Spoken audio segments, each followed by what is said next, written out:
This episode is brought to you by Travis Bull Johnson, who is running for Congress in Minnesota's 7th Congressional District. Bull Johnson is an incredible libertarian who is running for office there. He is working to set America free by representing Minnesota's 7th District in Congress. And if you'd like to help him in his run, go to bulljohnsonforcongress.us.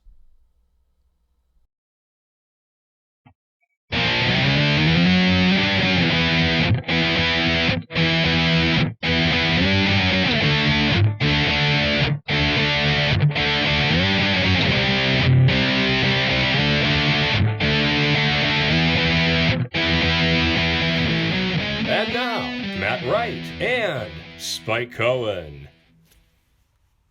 Good morning, good afternoon, or good evening, and welcome to the Vanguard.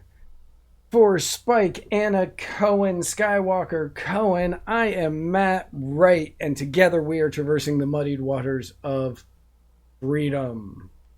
You nailed it that time. I did. No matter which platform you're watching on or listening on, we thank you, and to you we say, Ula Vanaka. Ula Vanaka. Brought to you by the watered waters of freedom. Yours is the muddy waters, man. Watered water. Oh, watered water. Share, like, subscribe, comment, all the things to help the algorithm. Do all that. Like us. Follow us. If it's on YouTube, hit the bell next to the subscribe thing. We want you to get notified. What's the point of being subscribed? What's the point of being subscribed? That's the word. Unless, if you have not hit the bell, what's the point of it if you're not getting notified too? It's weird. I own the channel and I still don't get notified. It's bizarre. No clue why. I do. Do you? I don't. Did you hit the bell? I did. Hit it again. I don't know. Yeah, I don't know. I'm not sure why you're not. Gonna have to hit It's it. weird. For anybody who didn't know, the Bipartisan Safer Communities Act went into effect this week, and it is a terrible, terrible law. Yes. And this, when it was a bill sitting on Capitol Hill, this was submitted by water drinking aficionado Marco Rubio.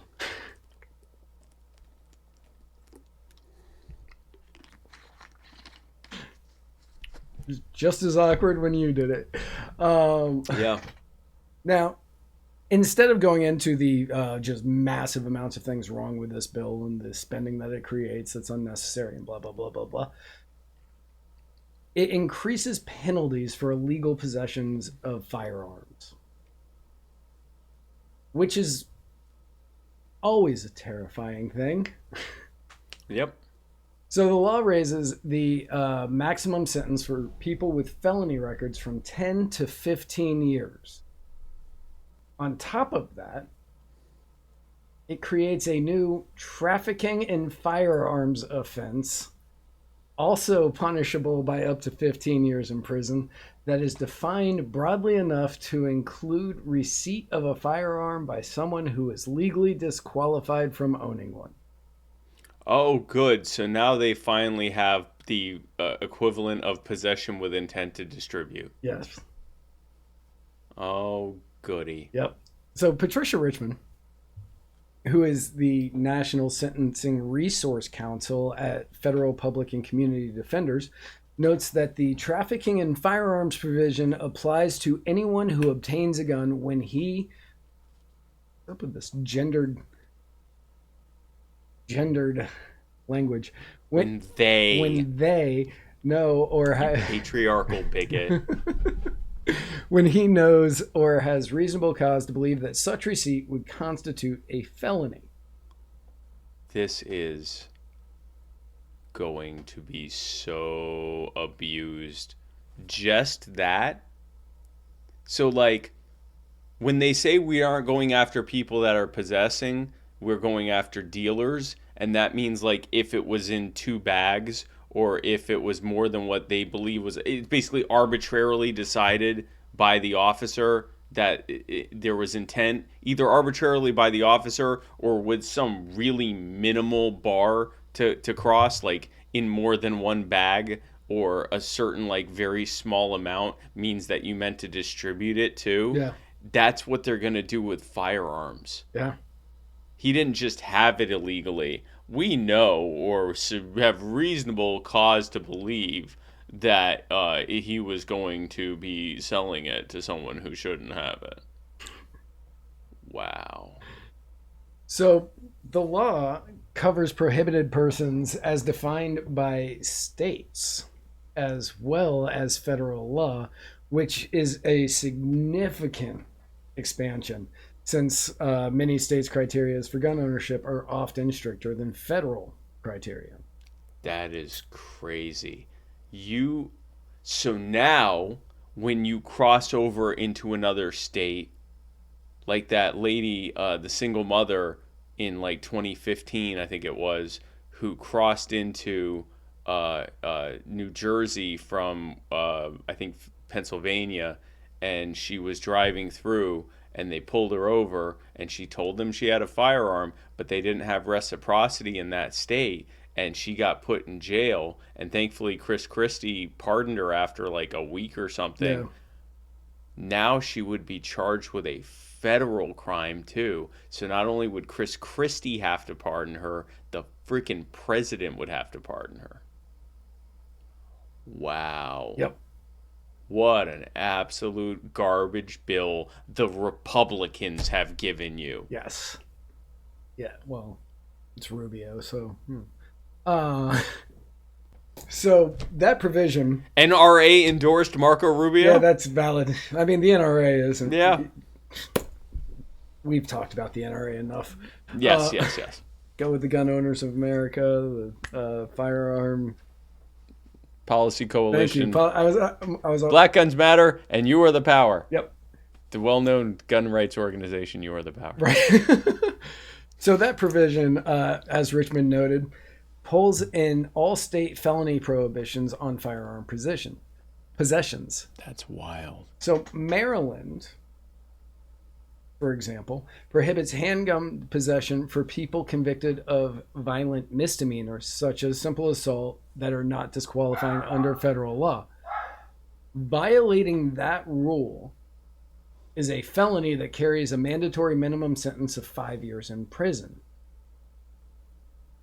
This means somebody with a disqualifying misdemeanor record who obtains a handgun in Maryland could also be guilty of trafficking in firearms under the Bipartisan Safer Communities Act, Wow. even if he or she was not a prohibited person under federal law. Is this even constitutional? Yes, unfortunately, yes, Oh. because the Supreme okay. Court ruled. I don't have this in the notes, but I read it. The Supreme Court ruled back in, I want to say 2013. I could be wrong, and I don't remember the case. But acts like these do not qualify as like double jeopardy. They don't qualify as double jeopardy, and because of the way the bill, the way the bill is written might not be constitutional. Because this is not double jeopardy that I'm talking. Yeah, that would be unconstitutional, and this isn't double jeopardy. Well, okay, But so this- wait till the next line, and then you'll understand why I said it. Okay, but my thing is the unequal protection, because they're federally not applying the standards the same to someone in one state as the other. That feels like a 14th Amendment violation. That does feel like a 14th Amendment violation.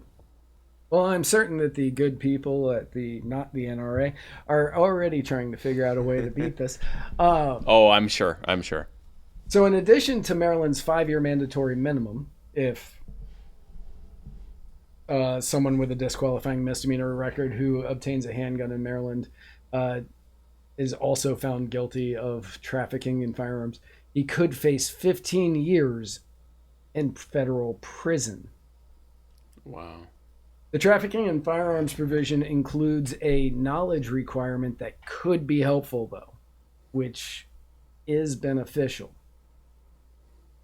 I mean, it's still a terrible law, but last year, the Maryland Court of Appeals considered the case of Mashore Howling who was arrested in 2019 because he had a pistol and had been convicted of simple assault in Pennsylvania 17 years prior. Howling argued that he should not have been convicted of illegal handgun possession because he did not realize he was a prohibited person in Maryland. The Court of Appeals unanimously ruled that Maryland law imposes no such requirement. The court said it was enough that Howling knowingly possessed a handgun, even if he did not know that a 17-year-old Pennsylvania conviction made it illegal in Maryland. So in Maryland, he'd be screwed. Right. But in federal court, a defendant like Howling, who was charged with trafficking in firearms, could argue that he was not aware of the prohibited status. Right. How would you know your status in every single state if you were charged with a felony 20 years ago? Right. What's their saying? Ignorance is not an excuse, or whatever they say when you're caught doing something. Yeah, ignorance of the law is no excuse. But at the same time, there's actually not a single human being or computer program on Earth who actually knows all of the laws. So by that dictum and by the logic of it, we should all be in prison right now. Yeah. What? We commit 3 felonies a day? On average, On yeah. average, yeah. Yeah. So California, shockingly, has a long list of disqualifications that goes well beyond federal law, including some misdemeanors that do not include domestic violence. Prosecutors have discretion to charge gun owners who are disqualified because of misdemeanors with felonies. So, because restrictions on gun ownership vary widely from state to state and often go further than federal law, in any state where violating those restrictions is a felony, a prohibited person who obtains a gun can now face prosecution for trafficking in firearms, even though they never actually trafficked a firearm. I wonder who this is going to disproportionately affect. Oh, yeah. I wonder if there's a population of people who historically have things disproportionately enforced on them, and also have had a recent surge in gun ownership, and therefore have a lot of new gun owners who aren't aware of all of the intricacies of gun laws, especially interstate gun laws, which, let's face it, the vast majority of gun owners have I don't know, like I mean state to state. Does not matter if you're a minority or not. But let's say that no, it doesn't matter if you are or not. No. Yes, it will disproportionately affect those communities. Wildly disproportionately, yeah. But let's say this is going to hit everyone, but it's going to hit the usual suspects way harder. Yes. If you live in if you're one of the okay, that's a bad example. Okay, so you live in Florida and you're like, man, I get in way too much trouble because I'm turning into Florida man down here, and I've got that assault charge because I drunkenly beat up that frat dude who was down visiting from New York. For petting my gator. I don't know what he was doing in Lakeland. What would I told him not to? I don't know why he was in Lakeland for spring break. We don't even have a beach near us, but all right. Yeah. But yeah, if you're a Floridian who's in that situation, you're like, okay, I just need to get out of here, and you move to a state that has these laws, and you own a weapon because you still legally can down here, and you go up there and you can't, they can get you in trafficking in firearms, and you are looking at whatever their crime is, like whatever their punishment, whatever the state's punishment is, plus a potential 15 years from the federal government. Wow. It is and you'll get labeled a gun trafficker. Yeah. So in the same way that like all these people who were literally like just using drugs and got labeled drug dealer and have to figure that out when they finally get out trying to get a job, Now imagine trying to get a job having a gun trafficking charge 15 years later. So you got to do Or 2/3 of federal 20. time. So or 20. So 15 years minimum. And with federal time, you got to do at least 2/3, I believe. So you're doing at least 10 years Yeah. in prison, and minimum 10 years. Because it could be like the offense at the state level is you have to give up your firearm and 90 days in jail and 15 years in federal prison. Yep. And you got a record as a gun trafficker because you owned your own firearm legally and then moved to a state or traveled through a state where it wasn't legal. Yeah. For you, even that gun was legal, but you weren't allowed to have it traveling through the state. So for like the 4 of our viewers out there who are, still Republican, thank you for watching, and we hope that you Yes, stick around. stick around. But for the 4 of you, when you say I vote for the Republicans because they're the ones that fight for, they fight for guns. No, they don't. No, they don't. No, they don't. In fact, over the last 20 years, Republicans have done more to hinder gun ownership than Democrats. Yep. They stop it every single time that the Democrats have control. Stop it every time. Yep. But when they're in charge, you get laws Yep. like this one. Well, here's the thing. Right now, the Democrats are in charge, and you've got the Republicans. So now we've crossed that Rubicon. We're now even when because you were right. Up until now, it used to be when Democrats were in charge, Republicans became warriors on guns, and then when they get in office, they would be slightly less worse than Democrats, but still, actually, in some cases, worse than Democrats in terms of their actual effectiveness of getting gun control passed. Right. Now, because they don't even wait to be in charge again. So I should have put this in the notes. I don't remember when this bill was passed. I just know it went into effect this week. But it was passed a while ago. This is insane. This is you are nuts. going to have people who drive through a state and get hit with a 15-year federal charge because they were prohibited from owning they're driving up the beltway from frickin' Kentucky to, I don't know, Illinois. somewhere in Pennsylvania. Yeah, Illinois or PA or whatever, and they go up the beltway and get pulled over in D.C., and because you're not allowed to own a firearm if you, blink when you sneeze or whatever, like whatever their absurd restrictions are, you now get hit with whatever it is. Like you drive through some state. Yeah, it's a little known fact. You can't own a firearm. The thing you in can't help DC but if do. you blink when you see.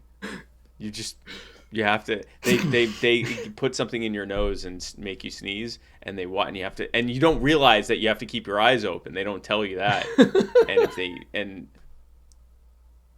But so when that happens, not only is your nose bothered, Right, but you got a 15-year charge for driving through a place with a gun, which is it's just this again.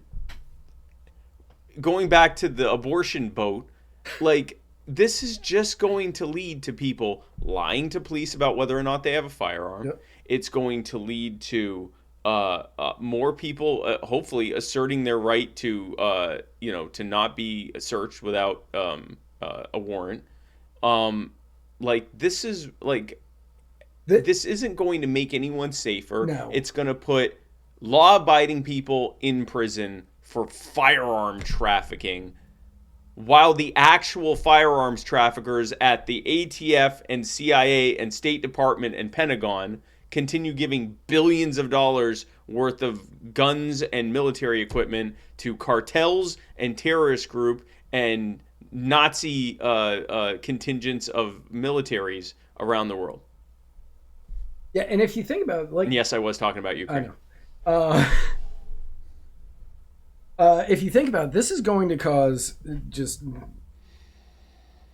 widespread violence because you're going to have cops being like, hey, Yeah. do you have a gun in the car? And people going, no, we want to search the car. Come back with a warrant. Cop gets mad, pulls a gun. Dude pulls a gun. Uh, and you are going to end up with civilians dying. You're going to end up with cops dying. You're going to end up with bystanders dying. This is a terrible, terrible law that was brought to you. I don't know if he wrote it, so I don't want to say that, but it was submitted by a Republican who ran for president in 2016. Yep. And who got elected to the Senate in 2010 in the Tea Party wave. Was he 2010? Yep. Oh, he was earlier than that. No. Wait. He was earlier hold than on. that. I think so. Wait, no, I think so. Marco Rubio. Yeah. Was it 2010? Yeah, I knew that. Yeah, 2010. 2010 in the Tea Party wave. He was he was one of the Tea Party candidates for Senate. The Republican Party will fail you on guns, on economics, $7 trillion of debt just with the Trump administration in one term, the lockdowns. They will always fail you on everything. Yep. They will sometimes talk a good game. Sometimes they talk a terrible game. But sometimes they talk a good game, and then they will screw you. If you're having a hard time getting formula, thank Donald Trump and the Republicans and Democrats who helped pass the USMCA. If you don't like the cost of everything going wildly out of control, you can thank Donald Trump and Republicans and Democrats for spending ridiculous amounts of money while simultaneously paying people to stay home and thereby reducing the amount of production, whilst inflating demand and the price of that demand.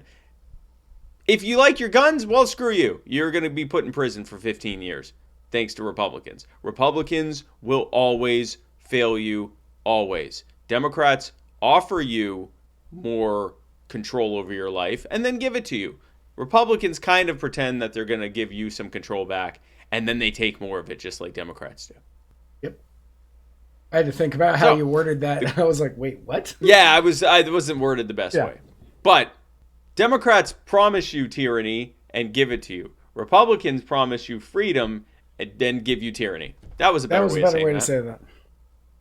That's the clippable. So, the good news, folks, is that there is another episode of the Muddy Waters of Freedom coming out on Saturday, but there's a catch. And I know what you're thinking. Saturday episode? What kind of sorcery, witchcraft, Jewery is this? Well, it is Jewery because you got to pay for it. So on every Saturday, we release a special subscribers-only episode of the Muddy Waters of Freedom, or as we like to call it, the Muddied Waters of Paywalldom. We don't call it that. And if you want to become a subscriber, go to anchor.fm/muddywater/subscribe. And for only $10 a month, you get that extra episode every single week. But that's not it. That's not all. You also get a discount at the Muddy Waters Media store. And then you also get an ad-free viewing and listening experience on Anchor, Spotify, Apple, and every major podcast out there, as long as you use the subscriber feed, RSS feed. As long as you use the old... As long as you use the feed that is emailed to you when you sign up, you will have an ad-free experience. There it is. So once that happens, then you'll have an ad-free experience. All of that, and yes, for only $10 a month. Yeah. Not $20, not $80, and not even $15. $10 a month. So we would love to have you become a part of it. But if you are not a subscriber, that's okay. We still love you. Not as much, but we still love you. And we will see you next week. And where we're going... We don't need roads.